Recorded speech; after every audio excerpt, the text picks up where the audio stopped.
Zoom in, zoom out. Zoom in, zoom out. Zoom in, zoom out. Gali organize byako. Gwa bitenkudde. Bagamba nti omwana omubi. Omwana yesirwirabidde. Katugambe kale omwana omubi avumaganya nnyina oba bazadde be.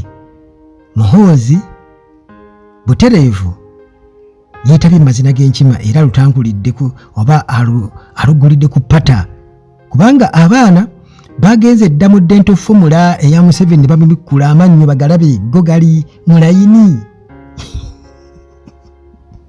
ndi amannyo ga Museveni gali mu layini lumbu yakibakoze era wano agatiddeko ne Frank Gashumba eyavuddeyo okubeera nga abuukira etokota ng'awoza nga Bobi Wine bwali omukode nnyo.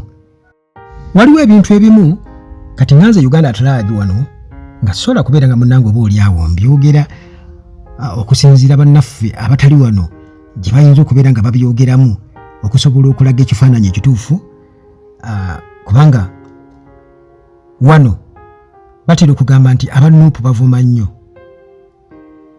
Naye njagala okubabuulira nti ate era tebasobola kuvuma nga nawe tobalumbaganye. Kankuwa katambi kano okawulira okuva ku ntandikwa paka ku kusembayo bwe tugenda okulabira Museveni amannyo ge bagaaterera Bagashumba batubuulire ddala Gashumba asaanidde okwogera ku Bobi Wine n'ebirala. Kamiliyoni talambulangako mulwadde n'amulekera emitwalo 10. Principal Kyagulanyi talina mulwadde gwe yali alambudde n'amulekera emitwalo 10. Ayagala ajja akulambule yeekubisa nawe ekifaananyi bukedde leete front page storage. Bobi Wine alambudde Kamiliyoni. Mu bajjaga bano baluuza bo balowooza nti nno principal yakyalidde mukwano gwe. Tewali mu Uganda wano tewali muyimbi alina ttima nga Bobi Wine. Bobi Wine ku nsi kuno abaluwinga ebintu biryabi ye famire ye n'abaganda be yadde tagenze kulaba Kamiliyoni nti agenze mulaba out of love yadde agenze kakasa afaddi kifaananyi kikyenfuna. So Kamiliyoni, thank you very much obutakkiriza mubizibu tuyimirira ffenna ne bannaffe. Lwaki mubizibu? Ate mu bulungi. For example now nga mu kufa kwe kutugatta mu bulwadde muno yajja n'akulambulako. Kakati nawulidde mbu Kamiliyoni anoonya ssente genda mu ddwaliro lisingako. Kyagulanyi alina ssente ffenna tukimanyi. Ye opposition politician mu history ya Uganda asinga ssente. Njagala Nuupu efaaninge Kamiliyoni. Ayagala Nuupu yebemu. Nja kujja ku radio wano n'apologizinge. Kyagulanyi principal otulaga nti oyagala Kamiliyoni kwata ku 3.7 billion eziwewa Nuupu eyalifutinga Kamiliyoni agenda janjabibwe epake. Alright, mumuwulire mukulu Frank Gashumba. Kamiliyoni si wa National Unity Platform kyekisookera ddala. Kamiliyoni wa NRM na PLU. Gwe ssentebe wa Pirawuligi mu Buganda si bwe kiri nti yes. Ekyokubiri okugenda okulaba omulwadde oba okukyalira omulwadde si kyabuwaze ate si buli awaayo nti yeesoma kyekisookera ddala. Ate mukulu njala kujjukiza nti gwe ekizibu ky'olina abaana abato baakola okubayitako bwe buzibu mulina. Gashumba okula mulimu ki? Era Gashumba oyo nnyumba mu Kampala erudda wa?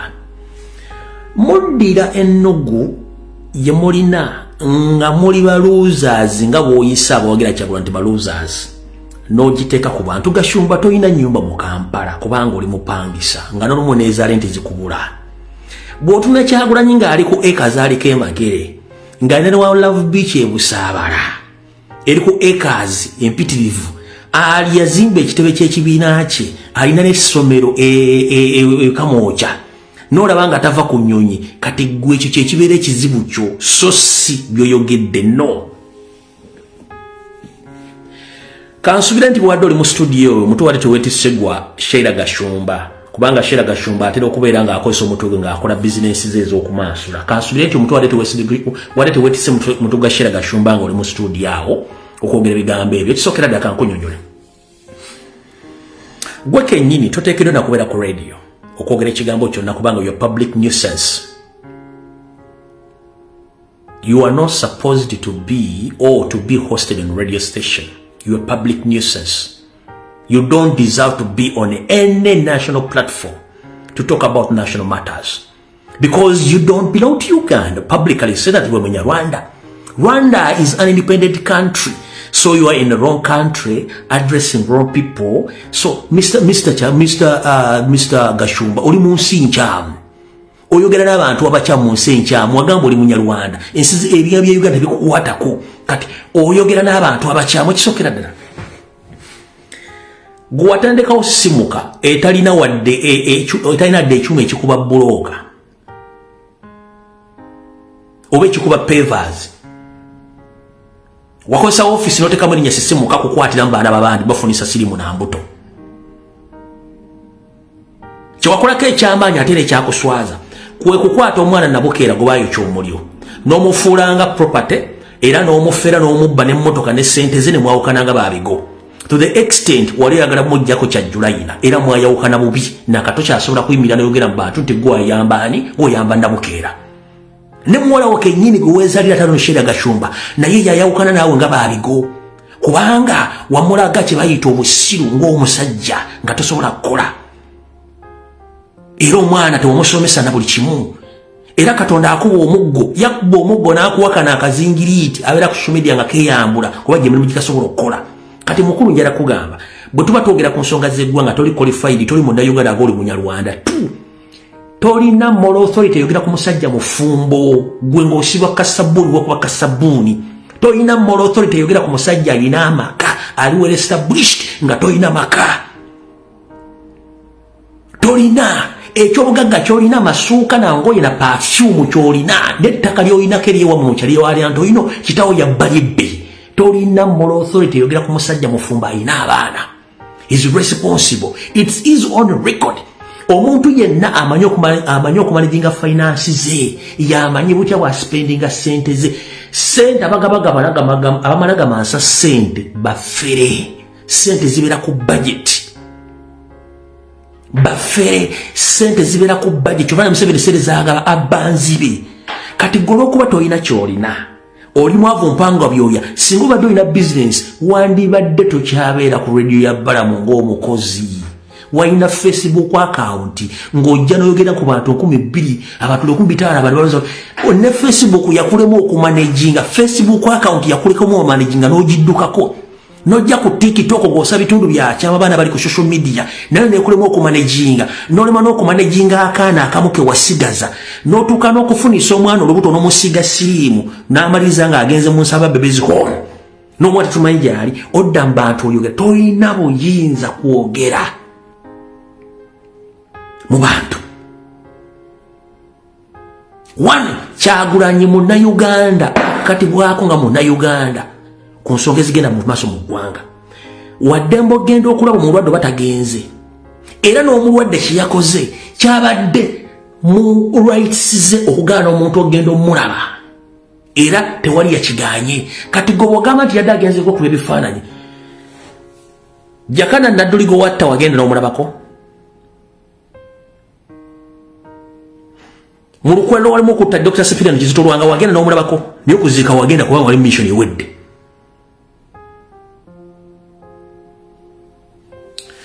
Gwe musajja gwe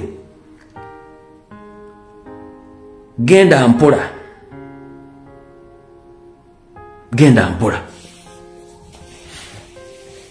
gwogamba nti mukono wagenda ewuwe n'akuwa ekikopo ky'amata n'akuwa sausage n'akuwa omugaati oguliko bulubandi n'akuwa amazzi ga bwereere n'akutuuza ne mu compound ye n'owulira ne ku esi bulungi nnyo n'olaba ne TV ye mushira tono bisasula ssente meka.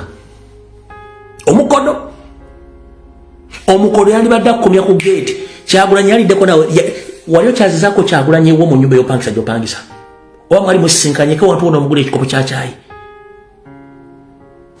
yakuyita mu maka ge n'akukyaza n'akuliisa n'akunywesa n'akutuuza ne mu nnyumba ye n'olaba ne ku TV ne munyumya emboozi ye mukodo wali omuwadde ki? ekikutana kiriwo ekityo gwe n'ensereko wano mwali muze kubala diiru mukulu omusajja nga tali mbya diiru n'azivaamu wano. Ladies and gentlemen, bategeeze nsereko nono ono kasabbuuni ekibaolanya Kyagulanyi bagenda omunyeenya mbati si mwangu wakuteekamu koodi mbwate kati tukole ebyobufuzi by'okufuna ssente. Ekyo ne kifa kati kye basinga obutamwagalako nti yagaana okugenda mu ddiiru zaabwe. Frank Gashumba kankubuulire ekibiina ekiriidinga mu opposition kifuna ssente buli mwaka, buli budget esomwa eziddukanya ekibiina ekyo si za muntu. Era kyobula nti balina okukola kyetuyita balina kyetuyita embalirira y'omwaka ogize mu paliamenti. One, DP yafunanga ssente ezo nga temwagibuuza. FDC emyaka 40 ng'efuna ssente nga temwagibuuzanga nsaasaanya na nyingiza. Lwaki NUP emyaka 3 gye mulemeddeko? Wali owulidde Auditor General ng'agambye nti National Platform yatuleetedde ensaasaanya ssente ezo.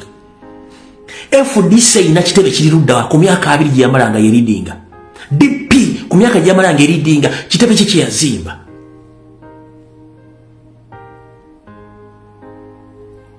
Mukulu ebintu byeraga bwerazimu mwina bukyalina kasajja nti akasajja kaatuyitako. Ate nno kankujjukiza Frank Gashumba ne banno. Omusajja ono yayimbanga ennyimba ze naye yali yeeyimbako ng'ayimba n'ebinajja. Kyagulanyi yali yeeyimbako ng'ayimba n'ebinajja. Mwena amanyi nyimba za president yeeyimbangako n'ayimba ne ku bantu nga Gashumba.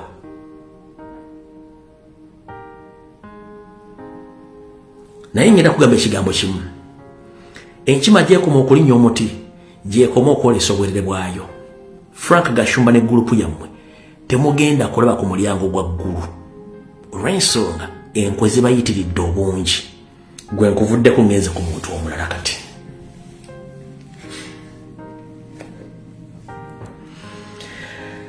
Didigi, how are you? Daily Drinking General Muhoozi Kanyarugaba.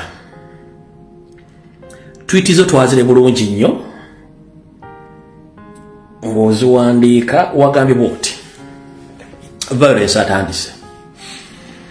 Kabobi tries to pretend that he is Bob Marley's successor. First of all, Bob Marley sang a legendary music.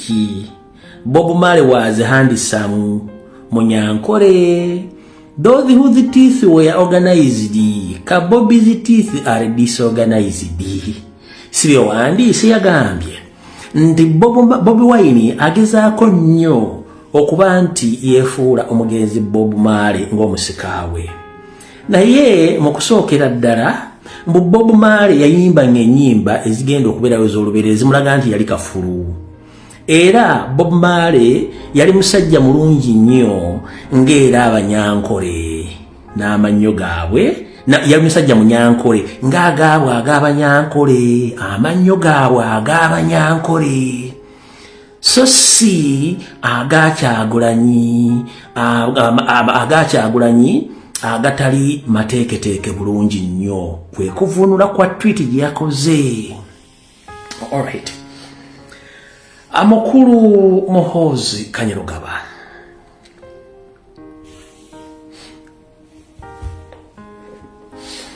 Abantu bakugamba ebigambo bingi naye nze ngenda kuwaana buwaanyi.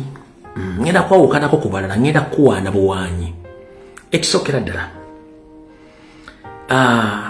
Oli very unique. Amongst all men in Uganda, you are very, very, very, very, very unique. Why? You drink beyond your capacity. That means you are so unique amongst all Ugandans. You drink beyond your capacity. That means you are beyond other men in Uganda. You are so unique. You drink even you fail to go back to your house. Onywa n'osunowerabira okudda ewaka kitegeeza oli unique nnyo. Ngenda kuwaana boy wange Gwono omanya kyolimba nze sigenda kuvuma ngenda kuwaana okumanya oli unique musajja gwe okumanya oli unique mu ngeri abala gye batamanyi wattu gwe musajja yekka asoose ndowooza ne famire ne kitaawo okubeera mu nsi gy'otazaalibwamu gy'otalinako buwona buddo ekyo kiri ku likodi gwe musajja asoose ne kitaawo okubeera mu nsi nga temuli bannansi ne famire yo yonna ekyo nno si kyangu kiringa nze bwe nava nengera mu Amerika nembera mu Amerika nteko kuwolokosa nenga binjogera si bituufu sirisina gwe musajja ali unique ne famire ne kitaawo abadde mu nsi nga temwafuna visa temwafuna working permit wabula muli mu nsi mugitulugunya mutta abantu mukola buli kimuteri abakwatako muli very unique mwe bali nnyo mubalire ddala era tusiima emirimu gye mukola oli very unique about that kubanga tuli munna Uganda oli musajja enzaalwa kubanga okusonera ku kiwandiiko kyennina oli musajja enzaalwa eye Tanzania naye ate ebiwandiiko kugola Moses nti oli we Kenya so oli unique nnyo mukulu ekyokubiri gwe musajja asoose mu Uganda okuba nti oli 2 in 1 it is very hard to find a man like you oli 2 in 1 oli both ladies and gentlemen bwetugamba ladies and gentlemen oli mwambi baba bayita ladies and gentlemen gwe teweetaaga kutulabe g'omusajja kyali oli 2 in 1 byonna obijaamu lwaki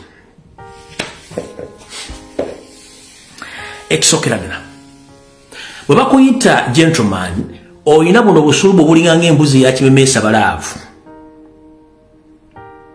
kitegedde bulungi nnyo omutwe gw'omutwe gw'olina sometime guzi kusitowerera nga Katonda yakuwa omutwe munene okusinga omutwe yakuwa munene okwenkana bodeyo kitegeezera oli unique ekyo nga tukimaze gwe musajja yekka mu Uganda yonna asobola okuyonka mukazi wate naye naakuyonka kubanga olina amabeere wabunduka era ebbanga limaze mu bufuumo ng'omukazi bw'azaala n'ayonsa amabeere ne gabunduka naawe gwe ne mukazi omubaddemu oyonka olaalonga amabeere ne gabunduka ate njogere nze nage ngenda kukuwaana va kubalya baakuvumye ngenda kukuwaana mpaka kuwulira bubi ngenda kukuwaana mpaka kuwulira bubi olaba amabeere gano gaago tuno twetulevu twenjogeddeko tuno tulevu tuno otutulevu kali gana amabeere obadde oyonkanga muwala wakuteesa nga naye akuyonka kati agage gaagwa n'agago gaagwa kati oli unique nnyo musajja gwe oli unique nnyo ekyo nga nkivuddeko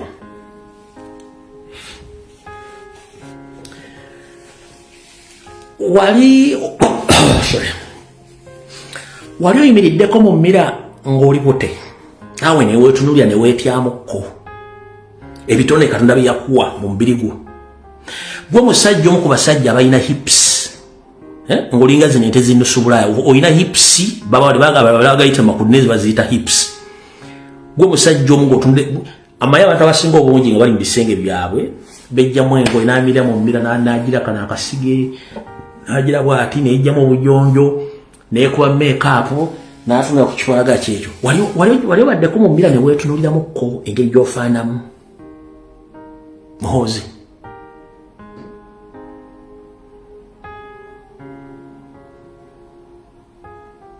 nkubuuza wali otunuddeko mu mmira yo n'otunula ng'oli bwereere bukunyanga bwe wazaalibwa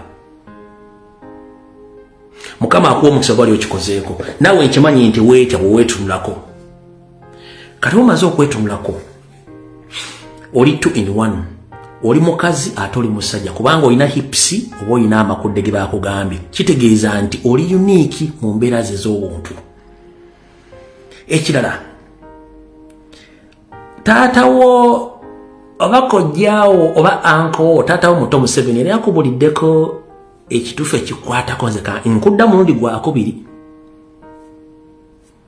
naawe kennyini waba olunaku olumu wategeera nti Museveni yatta nnyoko n'omulubako mu State House nakasiro mukuba amasasi akonnyonyi lwaki yatta nnyoko katoleka nkubule lwaki yatta nnyoko wano nawe otuula neweetunula n'ogamba naye Museveni yanzaala kweri ekituufu kiri ni Museveni si yakuzaala oli mutabani wa Ssale oli mutabani wa Ssale ekyo naawe okimanyi bulungi nnyo bayagala kuuma byama Ssale yakuzaala Museveni yagendanga okunoonya ebyokulwanyisa Ssale ng'eno awujja ekiwojjolo ye product yavaamu we bwe weetunula ne Ssale omulanga mufaanagana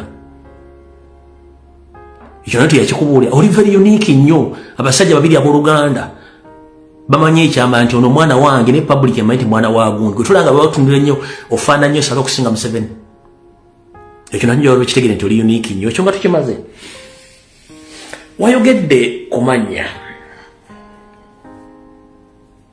kumannyo sorry nti amannyo ga Kyagulanyi gali disorganized mu muli Banyankole amanya agamba gali organized ayogera omwama gamba gakansoke nkulageko wano omanyizi byange mbyogera kati ng'omusezi agula essiyani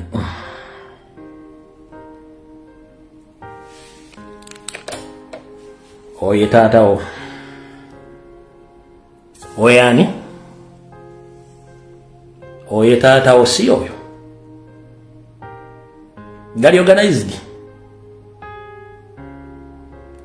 oye taatawo kisawo vuga si oyo gali organized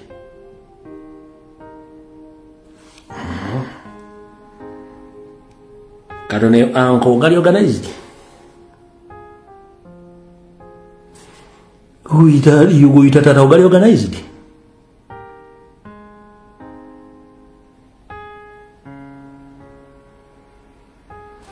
Nyongere mu gali organized Zoom in, zoom out, zoom in, zoom out, zoom in, zoom out gali organized yako Gwa bitinkudde guwa bitinkudde zoom in, zoom out, zoom in, zoom out, zoom in, zoom out gali organized leka nkuze kutatawo mutuufu naye nkuze wano kutatawo zoom in, zoom in, zoom in, zoom out gali organized gali organized kati bwetuvaawo tugenze kugoyita maama wo muli Banyankole tebatunuza mannyo oye maama wo Jenete atunuza mannyo gago uyu maama ogoyita maama si maama ono Jenete atunuza mannyo kiki ekyatuuka gali organized zoom in, zoom out, zoom in, zoom out tuvuddewo tugenze kubano ba sister nabo batunuza mannyo naye batunnyo mix batunuza mannyo tewali kira kutunuza mannyo bonna batunuza mannyo baabo ba sister wo batunuza mannyo ebino biduga biringa kiwi eddagala lya kiwi baabo bonna batunuza mannyo ate kwe bali kuno mbalaba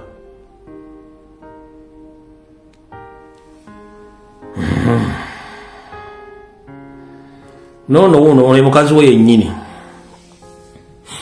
oyo mukazi wo zoom in, zoom out amannyo gabalingango agabuno bumese busite boni gaga oguwa bitinkudde oyo mukazi wo wa diddigin amannyo galaba gaga guwa bitinkudde gago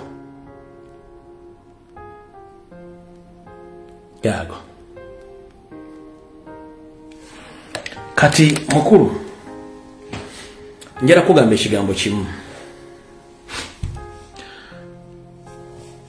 ffe Bannayuganda twali tubawa ekitiibwa nga tulowooza mutegeera naye bumugasseeko ogwagala okumanyira n'okuvuma kubanga kitaawo yasinga okuvuma ffe tujja kuba tubawaana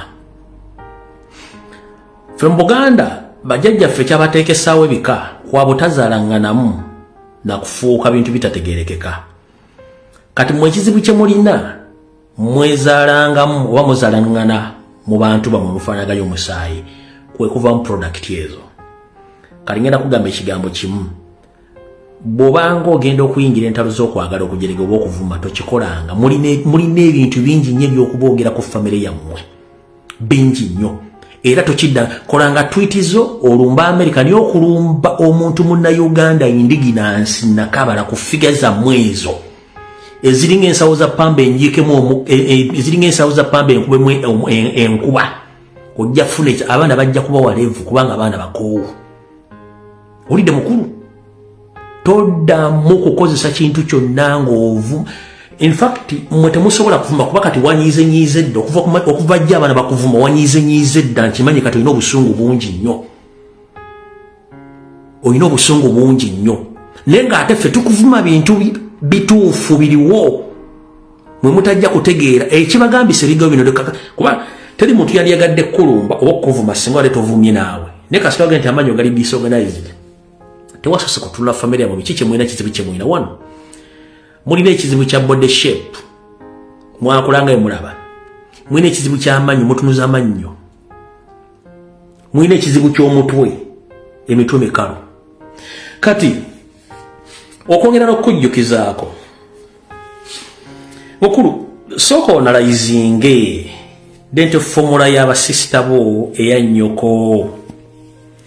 Nnyoko ya spending millions of money okugenda e Bungereza kubasawo okukyusanga amannyo. Omusawo yasembayo yamugamba ne bannyoko bonna gye bade bagenda. Babagamba ekintu kyammwe kino kiri mu musaayi. Tetusobola kutereeza amannyo gammwe gano wadde ogashapinga ogakola kiri mu musaayi. Amannyo gammwe galinga ga bumiu. Ga mbazzi. Galina kubeera kungulu bwe gati gatunyo mix. So kati era omusawo yakigamba mugamba wo kwali kuno Janet kwali. Museveni bakimugamba ne bannyoko bonna bakibagamba. Kizibu nnyo okutereeza amannyo gammwe kiri mu musaayi gwammwe kubanga mwezaalamu. So kati ekizibu kye mu Facebook olwaleero.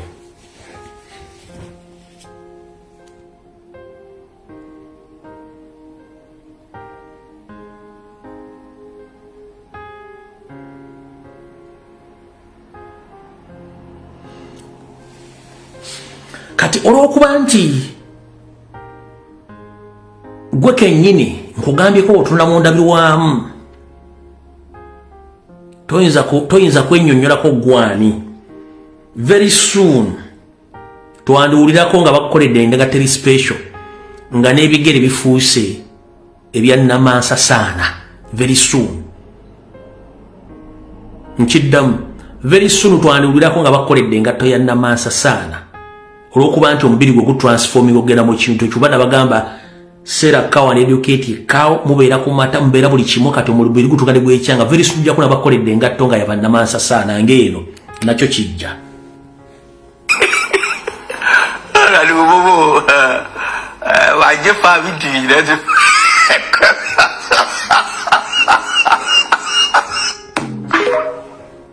Ojja very soon bagenda kukolera engatto eno.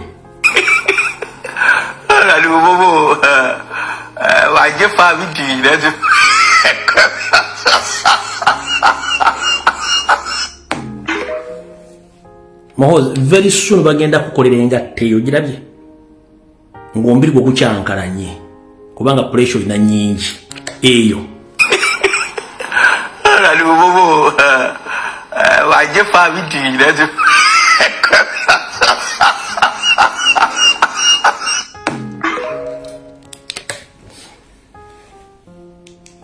Awo tuvuddewo tugenze ku nsonga endala. Twolekera omwaka ogujja ogenda okubaamu okulyera ku Kombe Ssowaani. Wabula njagala muwulirize wano bulungi nnyo.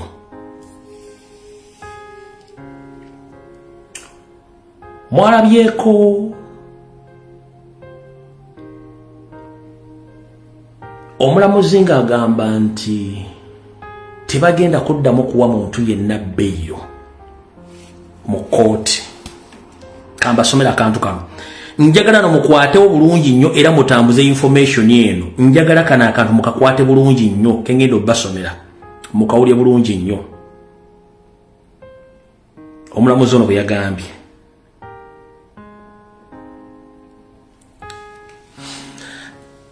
naye ng'ayogera bino bamuyita Flavian Nzeija era naye omuntu era yennyini Nzeija yagambibwa ati Principal Judge Flavian Nzeija has directed all magistrates not to release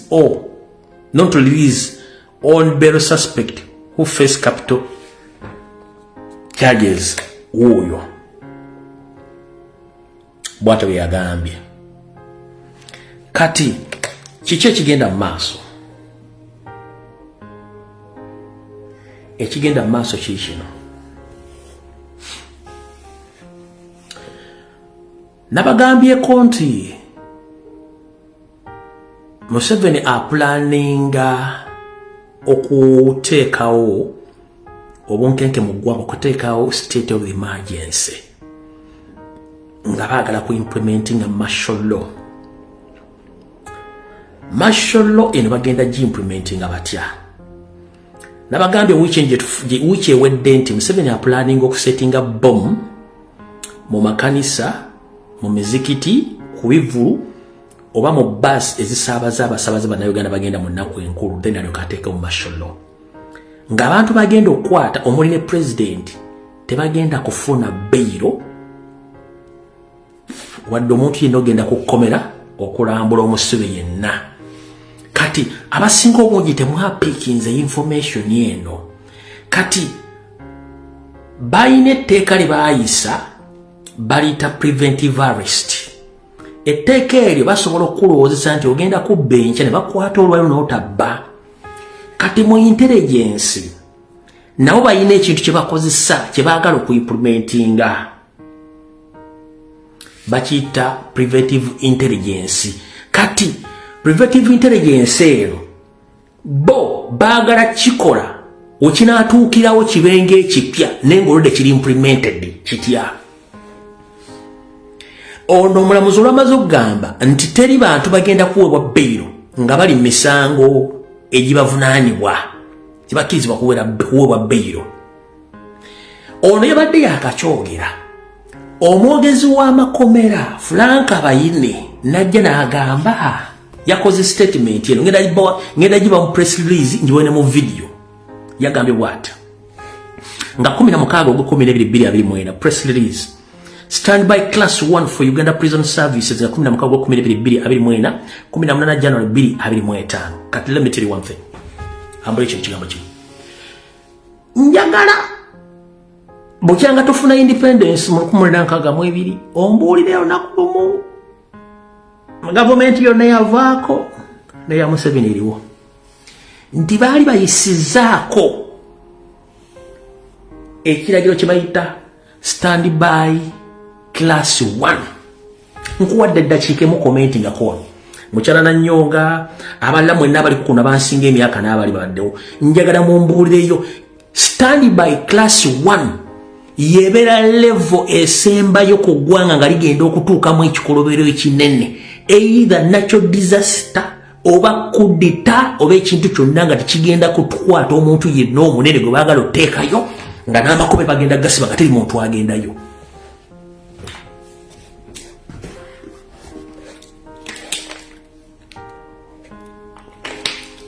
Kebere Kenya, kebere Rwanda, kebere Vietnam, kebere America, tekisoboka tekiyitanga nawo. It is very, very, very impossible. Ekomera okuyisa such statement. Tekikolebwangako. Kiki ekikugira mu bwongo? Omanyi bano abasajja bapulaninga ekintu ne bakizanyanga mula bw'omutava ekikawunta attackinga nga bakikola baagala kukwata Kyagulanyi with the possibility omuttirayo balyoke bateralizinga buli munnayuganda yenna nga temwina kye mugenda kukola. That is their move. Eno Class 1 bagikola nga waliwo either natural disaster yagudde mu nsi oba waliwo state of emergency. Kati gogamba otya omulamuzi yagambye tebagenda kuwa muntu beyiro. Jjukira omulamuzi yagambye tebagenda kuwa muntu beyiro. Ono kawumentali ddala yagamba Standby Class 1 for Uganda Prison Services okuva nga January 16 okuva December 16 mpaka January 18 kicho mugenda okukola bakulu. Njagala ogende mu Gola Moses kwate simu yo yegogo onteremu ekigambo kibayita class kibayita standby class 1 ekyali kyapeninzeko mu nsi yonna mu prison sector tekibangawo. What are they planning? Ekiwandiko kiyinza okuba ekinene okusomera.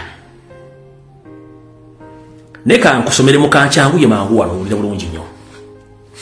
Bagambye bati the Commissioner General of Prisons has declared a standby class 1 period for all prison services staffs effective from 16th December 2024 to 18th January 2025. This directive comes as the festive season often brings excitement amongst the prisoners, staffs, leading to potential security lapses. Additionally, the prevailing the threats of terrorism,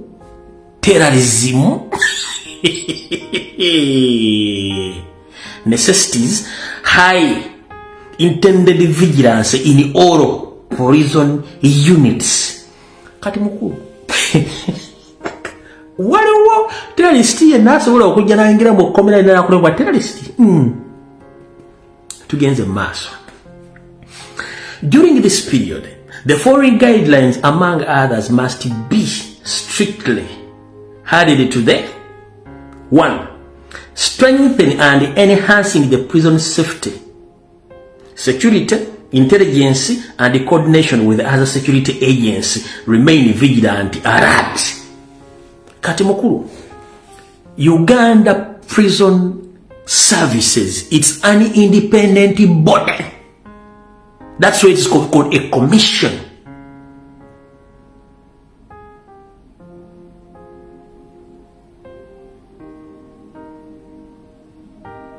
It is called a commission. You understand?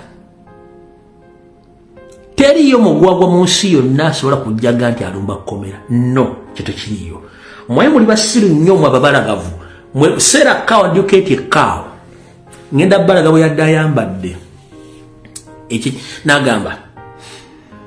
Hired prisoners labor kibaluwa is suspended. Nti abasibe mbadde mulanga batambula ebwero badde bagenda okulima mbwe ekibaluwa babaganye okudda mu kikola. Prisoners visitors are suspended, but prisoners items can be delivered at the prison gates. Bagambye nti abadde bagenda okulambula abasibe bawereddwa mbagirawo, naye ebyo ebadde bigenda okuleetebwa ebitubadde bagenda okuleetebwa eri abasibe bajja bireete nga bikoma ku gate akokona. Ensure adequate supplies to the last through the period.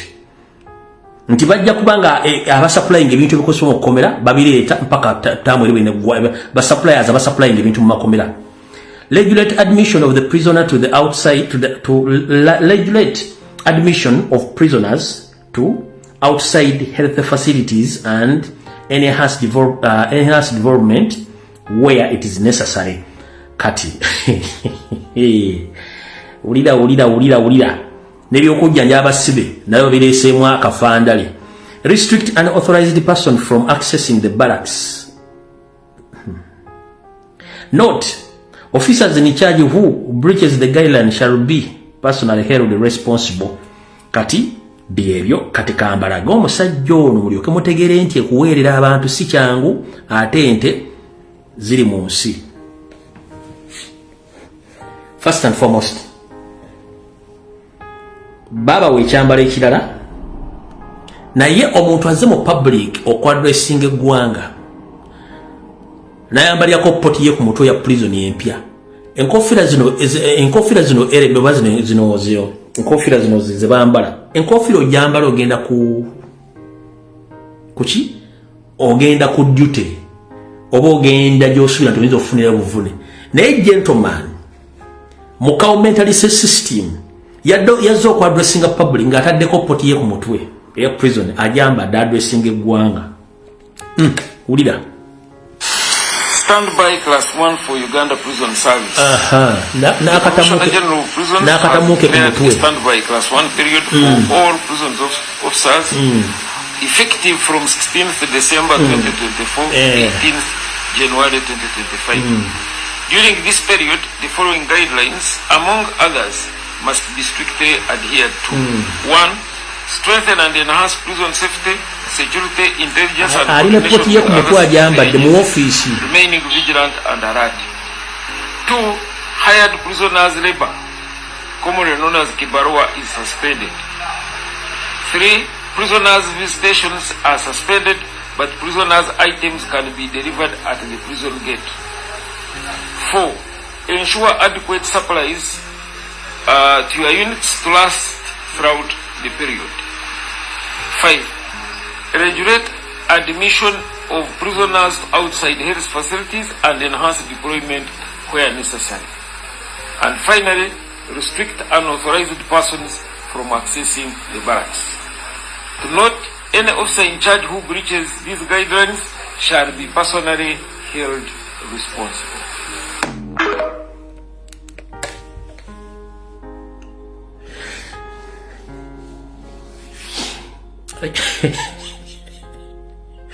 Ekisinza okunsesa bwe tudda emyaka gy'ekinaana nga tuyingira kyenda awo waliwo ekifo mu Lubiri Emmengo bakiyitanga ku jjiiko kati ku jjiiko eyo abasirikale bagendanga okufuna emmere abamu balina mu elementi zaki mu elementi ezo ez'ekisirikale baba baterangamu akawunga n'ebijanjalo kati bwendabye eno ng'ayambadde akasepiki kwe ku mutwe tekiyinzayo emyaka giri twasoma mu Lubiri primary katwagendangayo okulya akawunga k'abasirikale bayitangayo ku jjiiko wansi eri wansi nga ku lujjulyo olw'ekatwe luli bayitangayo ku jjiiko kati elementi nefula ebizibu mu nsi muno kale akatamu kalabire ne kanzukiza emyaka twabira mu Lubiri ngo Lubiri amagye gakyalumye nga tusomera mu kati ku jjiiko ekyo twagendanga okulya akawunga k'abasirikale abamu baatwalangayo ezo elementi bateramu akawunga n'ebijanja kati ntuuludde akasepiki kaina ku mutwe ne kanzayo ebirowoozo mu Lubiri oli ku National TV ogenda ku addressing eggwanga oyambadde akasepiki halifu togenda mu lutalo yene yasomerako mu Lubiri ebiserebo ng'amagye gakyaliyo oba ku jjiiko mukyajjukirayo simanyi munajja mu inbox yange amusikyamanyi nange nabiirabira naye kadda Windows naye nga yasomerako mu Lubiri ng'okyamanyi ku jjiiko gye twagendanga okulya akawunga k'abasirikale ku lunch time kandabe wano nkyajjukira yaani baobi bange baogisi kyabajjukira naye ndowooza obi wange omugwe mmanyi Badi Lusambi oyo Badi Lusambi oyo gwe mmanyi mu boxa Badi Lusambya eyo yenkyamujjukira mu bwongo obi watwalyanga akawunga ku jjiiko n'abalala sikyabajjukira era wali mugande bamuyitanga Pade ani omulala awo sikyabajjukira otwalyanga akawunga ku jjiiko twalina effujjo ngende nga bala bakyali balira buno busefuliya kale awo Justin mbadde njala basi sambosesa naye kati okufulumya eyo class 1 standby balina ekintu kye bapulaninga kinene naye kambasookeyo wano their possibilities ez'okubalula bomu mu Buganda oba mu Kampala n'ebitundu ebirala by'eggwanga there are possibilities okwagala okukwata president there are possibilities ngaliwo abantu baagala okunyigira mu makomera ago during that time nga bakiteekawo tebagenda gaba bbeiro teri muntu kujja muki kujja mu kukomera kula muntu so whatever they are planning kijja kujja nga bakyagala naye mbalabula Museveni mutabani wo Frank Baine James Birungi Christopher Damulira mbalabula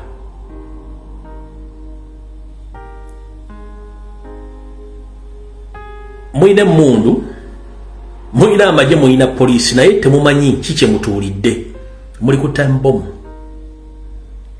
1 oyinza okubanga oli ku kitundu ekyo buli omu ng'akulaba oyina emmotoka otambulira amagye n'emmundu ogirina naye time etuuka nga buli muntu wakwesamba tayagala kukuliraana mu public. Assad yabadde n'ebintu byonna ng'alina biyitirivu. Time yatuuse nga bajjera bambakubira abaana mugjeemu engoye n'emmundu muzisuule mugende mudduke. Ekintu ekyatuse owa Assad kye kimu ekigenda otuuka mu Uganda unknowingly ne Museveni ojja kutya ne Janet yakuvaamu very very soon. Ne munateekawo kirasi 2, kirasi 12, kirasi 20. Ekintu kigenda kwekola bwekoze kubanga first and foremost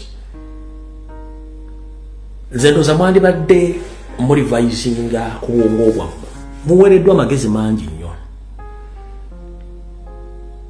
Tekisoboka Museveni famire okufuga.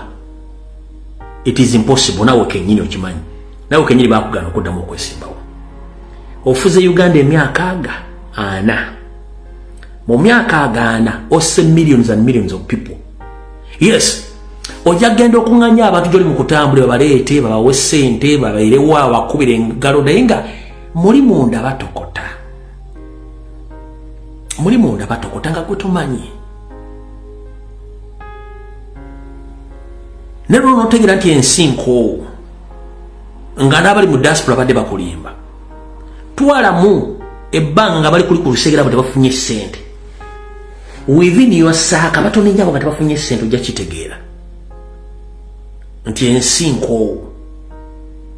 Ate bannayuganda tebafiirwa goofiirwa kubanga whatever you invested in Uganda you're going to leave it behind.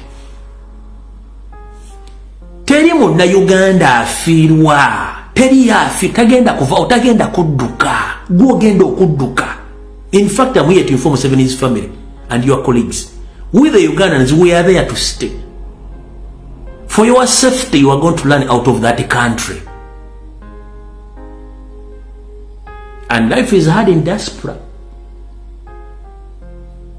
But now bagenda kudduka bagenda mulina okudduka for your safety.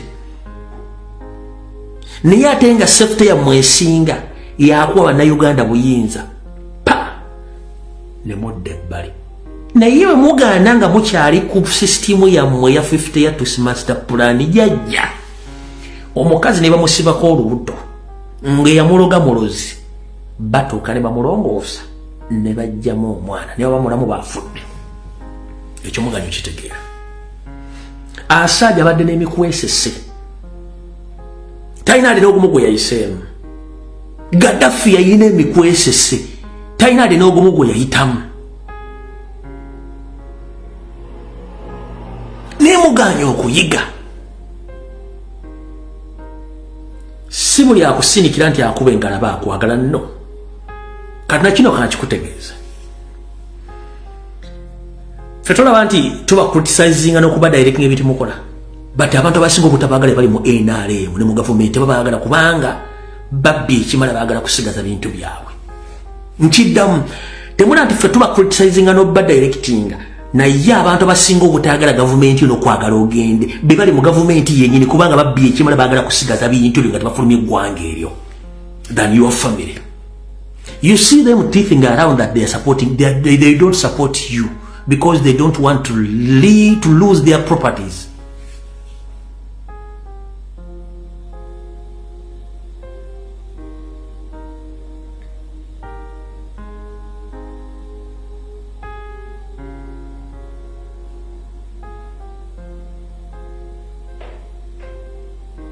Abantu babangi bali mu diaspora n'omuga nti Uganda tulina kyosobola kukola kebere nti mwembera ku social media nakwata emizingo age emitwalo binagenda gula business within the period of 4 months to 6 months. Narandika okukaba ng'ente erinnyira wowe sirida Uganda ngenze abo bangi abavudde mu business bayitirivu. Kubanga muganyo kitegeera nti waliwo time wetuuka nga abantu bakkooye. omwana agenda nakola mu kiyumba emyaka 6 namanya nti akasente kendesoka emyezi egi ng'omwana ayagala kutunda bya investing atadde afulume. Lwaki? Kubanga factors tezimusobozesa kuddukanya business kebere entono.